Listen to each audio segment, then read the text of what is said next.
Halo Mams, bertemu lagi dengan saya Bidan Suminar, channel edukasi bidan di Indonesia. Nah, kali ini saya mau kasih informasi nih, yaitu hal apa saja sih yang wajib Mam tanyakan ketika para Mams melakukan pemeriksaan USG. Tapi sebelum berlanjut ke video ini, jangan lupa ya dibantu tekan tombol subscribe-nya agar video ini semakin bermanfaat dan semakin berkembang ya Mams. Nah, sekarang kita bahas yuk, apa saja sih yang harus ditanyakan pada saat Mam pemeriksaan USG? Karena kebanyakan nih yang nanyainnya ini adalah jenis kelamin, sedangkan hal-hal yang lainnya ini kadang bingung, gak ditanyain. Nah, sekarang dikasih tahu nih, ditulis ya, dan ditanyakan pada saat nanti pemeriksaan USG.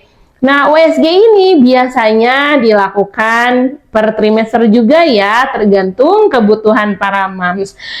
Pemeriksaan USG ini bisa dilakukan setiap bulan dan tidak berbahaya karena hanya dilihat dengan pemeriksaan USG saja. Jadi boleh dilakukan setiap bulan. Nah, pemeriksaan USG ini bisa melakukan pada saat misalkan dilihat perkembangannya seperti apa. Tapi jangan lupa hal-hal yang harus ditanyakan itu tanyakan. Kadang dari para Mams ini bingung pada saat sudah ketemu dokter, udah lihat kondisi bayi, ini udah excited. Misalkan kata yang meriksanya janinnya sehat, tapi Mam harus tanyakan sehatnya tuh seperti apa. Nah, ini hal-hal yang harus ditanyakan. Yang pertama yaitu hari perkiraan lahir. Karena hari perkiraan lahirnya itu kadang berbeda. Kadang banyak yang bertanya, Bu Bidan, kenapa ya hari perkiraan lahir USG dengan HPHT, dengan HPL Bu Bidan kok bisa beda? Nah, penyebabnya apa? Nah, perlu Mam ketahui bahwa ketika misalkan dari bidan itu biasanya diperiksanya itu dihitungnya itu sesuai HPHT, hari perkiraan atau hari pertama hari terakhir. Sedangkan dari dokter ini dilihatnya itu dari sesuai panjang badannya, berat badannya, maka dilihatlah kapan hari perkiraan lahirnya. Nah, hari perkiraan lahir itu bukan hari pada saat itu harus lahir, bukan. Tapi hari perkiraan lahir di mana itu menjadikan patokan. HPL ini adalah pada saat usia kehamilan 40 minggu. Bisa plus minus 1-2 minggu dari HPL ya. Nah, itu adalah hal yang wajar. Ini harus dipertanyakan. Yang kedua yaitu kondisi janin. Sesuai nggak sih dengan usia kehamilannya? Tanya dulu, dok, usia kehamilan kehamilan saya berapa? Oh, usia kehamilannya ternyata misalkan 25 minggu. Berapa berat janinnya? Ditanyakan. Panjang janinnya berapa? Sesuai enggak dengan usia kehamilan? Nah, biasanya kalau misalkan memang tidak sesuai, akan dikasih PR untuk selanjutnya. Entah itu misalkan banyak konsumsi protein, entah itu banyak konsumsi manis, karbo, dan lain sebagainya. Nah, ini berat badan wajib ditanyakan, panjang badan wajib ditanyakan. Tidak hanya itu saja, Mam juga wajib mempertanyakan yaitu cairan ketuban. Nah, kondisi cairan ketuban ini bisa menentukan juga kehamilan Mam. Karena apa? Ketika kondisi cairan ketuban terlalu sedikit, maka memang beresiko terjadi persalinan prematur, ya kan? Nah, ketika misalkan terlalu banyak pun memang beresiko. Biasanya janin susah masuk panggul. Nah, bisa Mam lihat pada saat usia di bawah 34 minggu, biasanya yaitu jumlah ketuban nyampe pada 800 mili. Pada saat di atas 37 minggu atau di trimester 3 akhir, jumlah cairan ketuban biasanya berkurang hingga 600 mili. Nah, ini wajib ditanyakan. Nah, selanjutnya yaitu tanyakan apakah janin saya ada lilitan atau tidak. Karena dengan adanya lilitan atau tidak, melihat apakah mam bisa persalinan secara normal atau tidak. Walaupun memang pada umumnya bayi yang mengalami lilitan bisa saja persalinan secara normal. Tapi lilitannya seperti apa dulu dilihat. Apakah lilitannya kenceng? Apakah lilitannya ngunci? Apakah lilitannya longgar di badan? Berapa lilitannya itu harus diperiksa, itu harus dilihat, ditanyakan. Karena ada juga yang memang pemeriksaannya itu tidak sedetail itu. Hanya dilihat denyut jantung, berat badan, sama panjang, oke, normal, sehat. Tidak hanya sampai situ saja. Nah, selanjutnya, mam lihat juga nih, kondisi plasenta, di mana kondisi plasenta ini ada beberapa posisi. Biasanya banyak yang bingung juga, Bu Bidan, letak plasenta saya di bawah, kata dokter.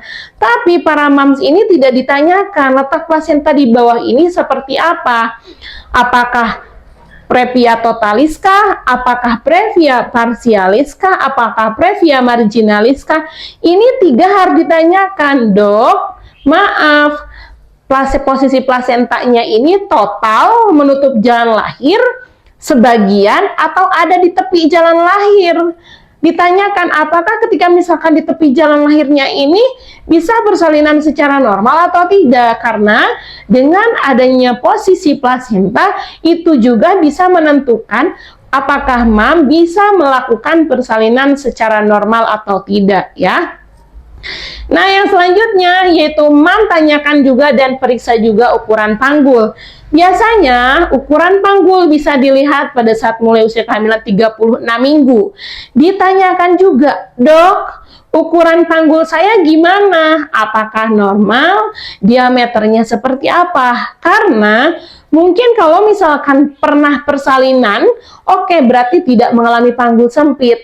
Tapi untuk para new mom yang pertama akan mengalami persalinan itu wajib ditanyakan kondisi panggulnya seperti apa, ya. Jadi diingat ya. Nah, yang terakhir, tanyakan baru jenis kelamin. Bu Bidan, kenapa sih jenis kelamin ditanyakan terakhir? Tapi malah suka sebaliknya. Biasanya para moms ini kalau menanyakan jenis kelamin selalu hal yang paling pertama. Walaupun memang maksudnya itu adalah sebuah kesenangan tersendiri, tapi perlu kita ketahui bahwa hal yang sebelum jenis kelamin itu yang bisa menentukan persalinannya secara normal atau tidak. Ya, jadi diingat ya, yang pertama HPL, hari perkiraan lahirnya kapan, berat badan janinnya berapa, panjang janinnya berapa, apakah sesuai dengan usia kehamilan atau tidak, apa PR yang harus melakukan, tanyakan ke hasil pemeriksaannya. Yang selanjutnya yaitu kondisi cairan ketuban, apakah cukup, kurang, atau banyak. Ya, yang selanjutnya yaitu kondisi tali pusat. Tali pusatnya itu apakah ada lilitan atau tidak, apakah longgar atau kenceng. Yang selanjutnya yaitu kondisi cairan ketuban. Kondisi cairan ketuban ini memang harus mam tanyakan, ya, karena dengan kondisi cairan ketuban juga bisa menentukan cepat atau lambatnya janin mam masuk panggul. Yang terakhir yaitu ukuran panggul. Nah, itu ditanyakan barulah mam menanyakan jenis kelamin. Nah, ini hal-hal yang wajib mam tanyakan pada saat pemeriksaan USG. Karena masih banyak yang bingung dari para mams ini. Saya bingung apa sih yang harus saya tanyakan pada saat USG? Nah, ini ya, hal-hal yang ini wajib ditanyakan pada saat mam pemeriksaan USG. Ketika pemeriksaan itu kita harus bawel. Kalau perlu, tulis di rumah. Dari 1 sampai berapa pertanyaan, tanyakan, dok, mohon maaf, saya ada yang ditanyain. Ini loh, nomor 1 ini, nomor 2 ini, nomor 3 ini. Minta jawaban, itu hak kita. Ya, jangan sampai pulang ke rumah bingung, akhirnya menanyakan lagi ke bidan atau ke dokter lain, ya. Jadi untuk para mams itu hal-hal yang wajib ditanyakan pada saat mam melakukan pemeriksaan USG, ya. Terima kasih ya mams. Jangan lupa untuk para mams yang ingin bertanya Boleh ketik saja di kolom komentar, nanti akan saya jawab satu persatu ya. Terima kasih Mams, semoga dengan adanya video ini membantu para Mams dengan kebingungan-kebingungan mengenai pertanyaan soal USG ya. Terima kasih, semoga bermanfaat, semoga sehat selalu ya.